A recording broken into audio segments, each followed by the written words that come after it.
When a patient gets a new heart, a heart transplant, it really feels like the peak of modern medicine. It's a miracle, really, a second chance. It absolutely is. But anyone who works in this space knows that the fight isn't over after the surgery. In fact, a new threat, a sort of long-term one, starts to build almost right away inside the arteries of that new heart.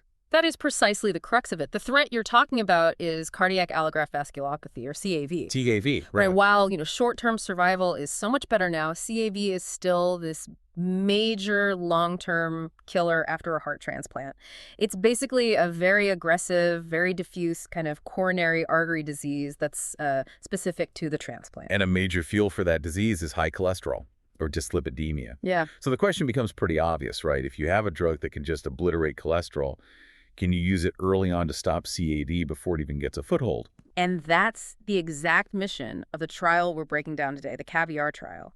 They took one of the most powerful cholesterol drugs we have, a PCSK9 inhibitor, Alirocumab, and they gave it right after the transplant to see if it could actually prevent CAV from progressing. Okay, let's unpack this, because for you, the learner, this is a landmark trial. It's targeting a huge gap in our knowledge. A massive gap. We know these PCSK9 inhibitors are incredible at lowering lipids, but to use them in this really fragile population, hoping to stop a complex disease like CAV, well, that's a whole different level of ambition. It is, and the distinction is so important. You said CAV is fueled by high cholesterol, and that's true. It speeds it up.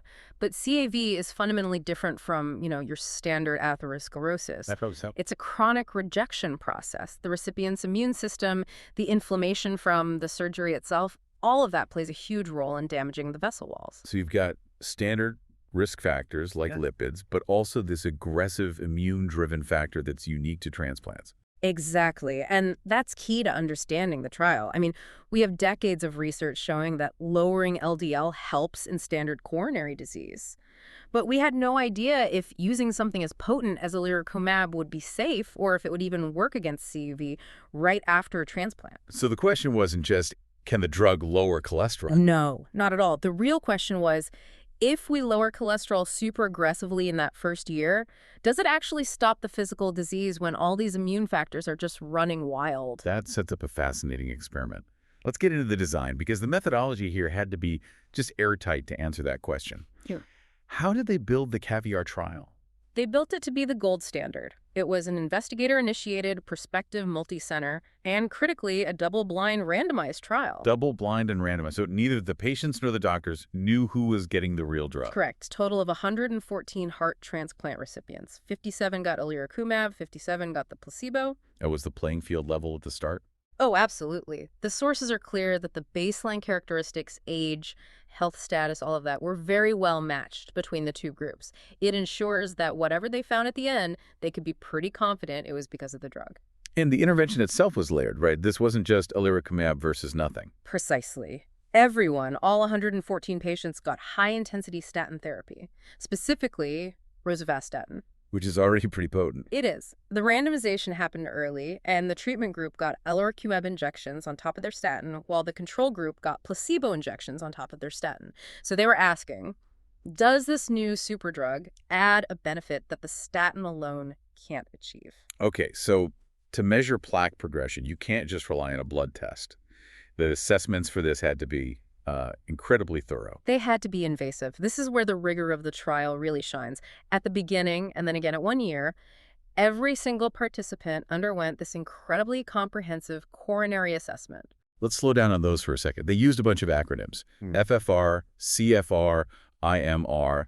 What are those, and why did they need them? Right, so those are functional tests. You have angiography, which is like a map of the arteries, but then you have FFR, fractional flow reserve, CFR, coronary flow reserve, and IMR, the index of microcirculatory resistance. And what do they measure? They measure function, the actual blood flow and resistance in the tiniest vessels. CAD doesn't just block the big arteries, it thickens the whole vessel wall, messing with the microcirculation. So these tools let them see if the heart was actually working efficiently. So it's like checking the plumbing and the water pressure. Got it. Yeah. But the primary endpoint, the big one, relied on a different piece of tech. It did. Intravascular ultrasound, or IVUS. It's a tiny catheter they put right inside the coronary artery. Uh-oh. And it gives you this detailed 3D picture of the vessel wall. An angiogram might show an open artery, but IVUS. IVUS can measure the actual volume of plaque hiding inside the wall. And that physical plaque measurement, that was the core mission. That was it. The primary endpoint of the whole trial was defined as the change in coronary artery plaque volume from baseline to 1 year, as measured by IVUS. They were looking for hard physical evidence. Okay, let's get to the results. We have this high-stakes trial, a powerful drug. And the first set of results showed the drug did its job almost too well. The lipid findings were a home run. Just a total success for Alirocumab. It did exactly what it was supposed to do. And what's interesting is, these patients weren't starting with crazy high cholesterol, were they? No, that's a great point. The Alirocumab group started with an average LDL-C of about 72.7.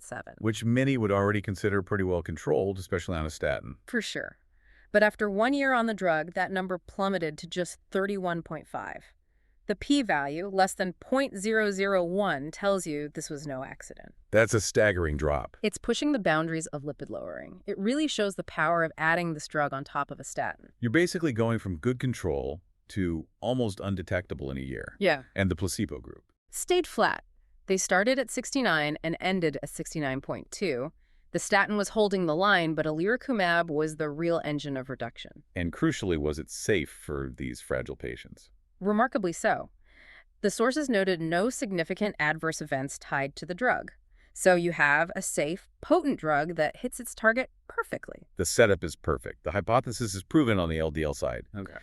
But this is where it gets really interesting. Because when you look at the physical changes in the arteries, the primary endpoint, the trial delivered a major surprise. It was a shock, for sure. Despite getting these incredibly low LDL numbers that should cause plaque to reverse in other patients, the primary endpoint was completely neutral. Nothing. Nothing. The dramatic drop in cholesterol did not translate into less plaque progression over that 1 year. Let's break that down. The change in plaque volume. The data showed no statistical difference. The p-value was 0.86. What does a p-value that high even mean? It means it was pure chance, a statistical shrug. There was absolutely no detectable benefit from adding Alirocumab, at least not in the first 12 months. And it's worse than that, isn't it? The plaque volume actually went up in both groups. It did. Numerically, it increased. In the Alirocumab group, it went from about 176 to 184 cubic millimeters. In the placebo group, from 173 to 193. So this aggressive disease, CAV, was marching forward in everyone, whether their LDL was 69 or 31. Exactly. The drug was like a nuclear bomb on cholesterol, but the physical damage just kept on coming. And those functional measures we talked about, the FFR, CFR. Also, no change. No significant improvement. Not in the structure, not in the microcirculation function. The potent lipid lowering just didn't seem to move the needle on the physical reality inside the arteries. This brings us to the big question for the learner. We have a safe drug, it works on lipids, but it fails to stop the disease progression. So what does this all mean? Well, the trial's official conclusion is very clear, and it captures this contradiction perfectly. PCSK9 inhibition with Alirocumab, when added to a statin early after transplant, it safely lowers LDL-C, but it did not reduce coronary artery plaque progression after 1 year. A clear failure on the primary endpoint. But this is where the real insight is, right? In the context. Precisely. This result forces us to think about what CAV really is. The fact that it didn't work, despite such low LDL, strongly suggests that in that early post-transplant period, the inflammation and the immune attack are just so dominant. That they override the benefit of lowering cholesterol. Exactly. LDL is a factor, but it might be a secondary one compared to the sheer destructive force of the immune system going after the new heart. And we have to emphasize that point from the source material again. This was in patients who already had low baseline LDL. That's the critical context. They were already optimized on a statin. So the argument isn't that these drugs are useless against plaque, but maybe that in patients already controlled, this extra powerful agent doesn't add much benefit against the hyperaggressive nature of CAV in the short term. It's like the inflammation is just so intense that the disease progresses whether your LDL is 70 or 30. I think that's the key takeaway.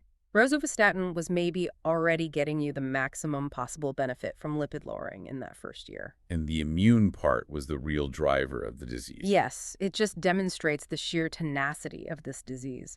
If the plaque is being driven by constant low-grade rejection, just lowering cholesterol even further might not be enough to stop the physical damage in that first year.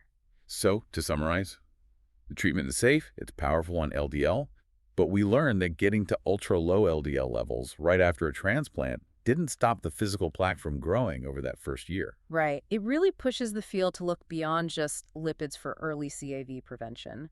Maybe we need more aggressive anti-inflammatory or immunomodulatory drugs right up front. And that leads us to the final provocative thought for you to mull over. We saw this major time gap, right? A huge drop in LDL-C did not lead to a measurable change in the physical plaque over 1 year. Hmm.